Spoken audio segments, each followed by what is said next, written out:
Welcome to the Stop Over Drinking and Start Living podcast, where high-achieving, goal-oriented rebel women come to learn how to live a vibrant and fulfilling life without requiring alcohol to get through it. No labels, no judgments, no saying you'll never drink again. Just real proven methods to help you stop rebelling against yourself with alcohol so you can drink less and do more. I'm your host, Angela Mascenik. Let's dig in.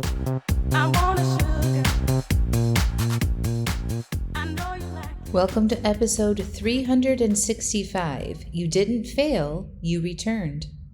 Well, hello. Welcome back to the podcast. We are just wrapping up our first week of January 2026. Who's feeling good? Who's not feeling good? I am in Lisbon right now, and there's this amazing yoga studio that is literally a 5-minute walk from my apartment, and I love going there. I go there almost every day because it feels so amazing. It's challenging. Every single teacher that I've had there is great, so I don't have to worry about, I can't go to this class because that teacher isn't great. No, all of them are amazing. It's just such a great find, and I'm so glad that I have it here, and it makes it really easy to get to yoga. And they had this teacher today that I hadn't seen in a while, and she was one of the first teachers that I met when I started going there.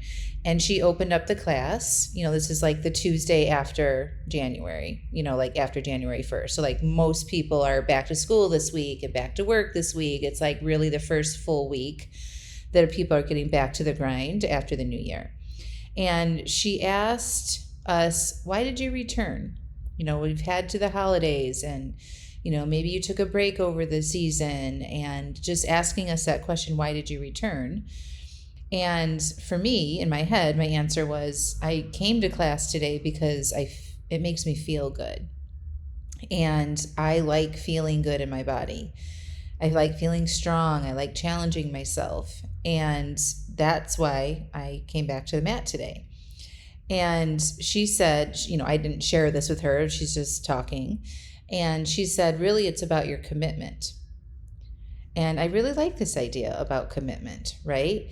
And she said, no matter what happened since you have been gone, if you didn't practice or you did practice, it just matters that you came back to this and answering that reason why you did come back.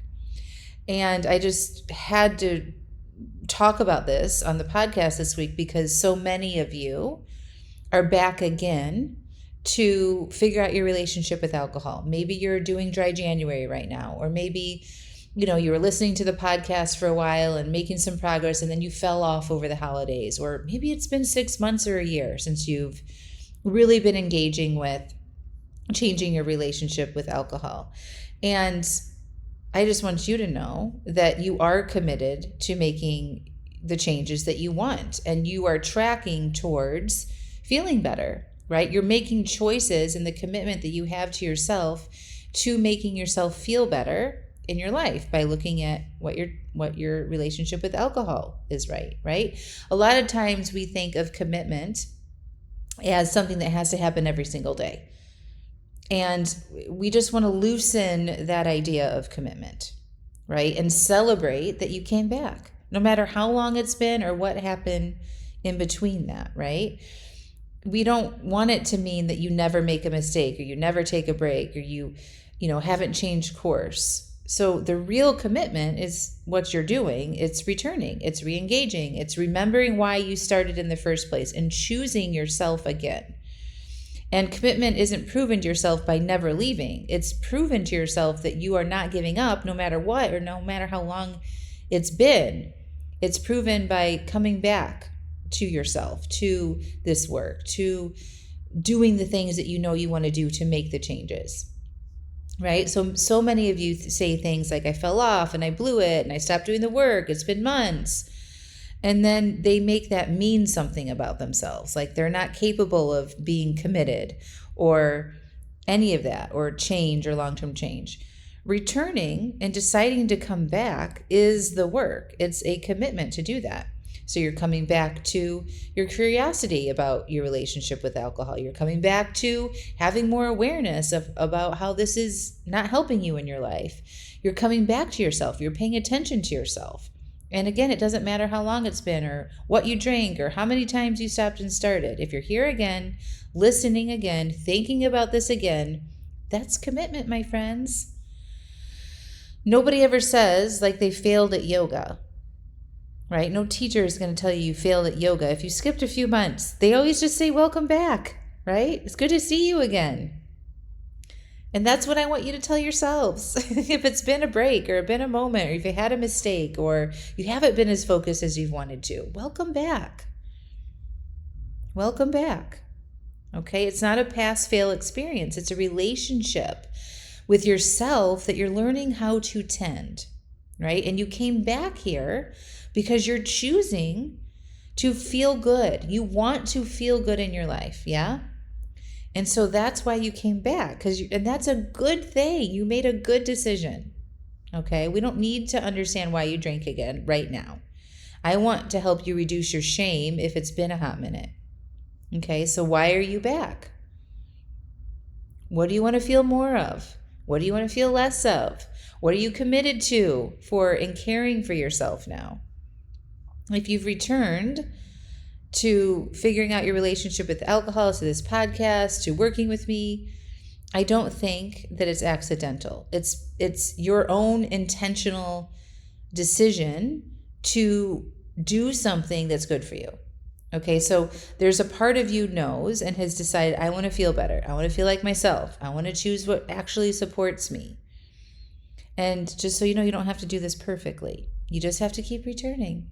You just have to keep coming back. Okay, and if that just means you listen to the podcast next week and you get a little bit of awareness and you stop beating yourself up, that's amazing. That's growth, right? Choosing yourself, choosing and tracking towards what feels good for you. Just like I chose to go to yoga today because that feels good. Remember how we're motivated. We're motivated in our mind, in our brain as humans, to seek pleasure and avoid pain. When I don't exercise, my body is in pain. I literally don't feel good. My lower back hurts. I feel edgy. I have too much energy. I have a lot of energy, okay? And if I don't burn some of that off through the day, I can't sleep well. It makes me have more negative thoughts, right? So I am literally tracking towards pleasure, which is feeling good, and avoiding pain. Do you see how that's flipped? Like when you're drinking all the time, you're attracted towards the pleasure, the numbing agent of the alcohol, so that you can avoid like emotional pain or some sort of discomfort in your life, right? And you can flip that and use your primitive brain to track toward pleasure, which is feeling good holistically, and avoiding pain, the pain of over drinking, or the pain of not doing something that you know that you really want to be doing. And that's what I think about exercise. I have flipped that cycle, and now I'm using that primitive operating system that we have, human behavior, on my terms, right? In benefit of me.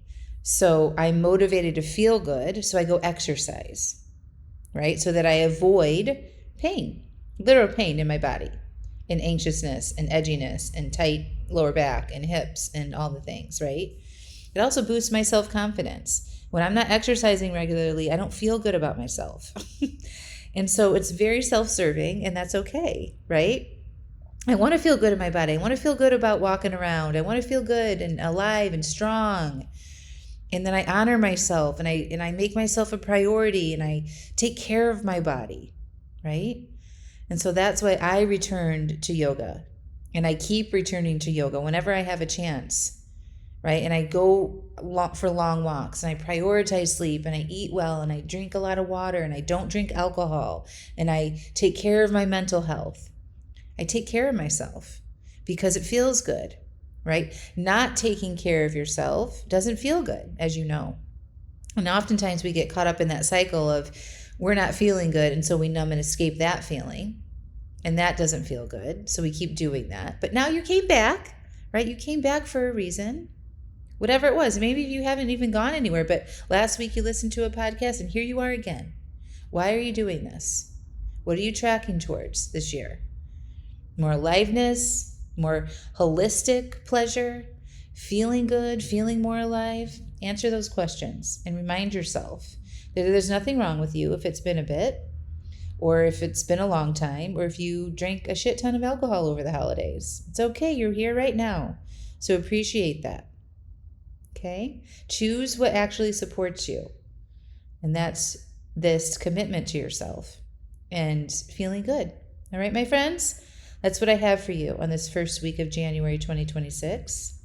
And if you want to feel really good, and if you want to live in the life of Angela and go to my yoga studio in Lisbon, Portugal, you should book a retreat at the Magic House. I have 3 spots left for May 2026. Okay, so I'm going to put the link in the show notes. 6 nights, 7 days, all-inclusive, massages, yummy food, adventure, stretching ourselves, healing. You don't have to worry about anything. Come reset and give yourself that gift of self-care and nurturing and time for you to figure out where your magic is, let it come loose, and come enjoy some amazing experiences with me in Lisbon, Portugal. All right, my friends, we'll talk to you soon. Bye.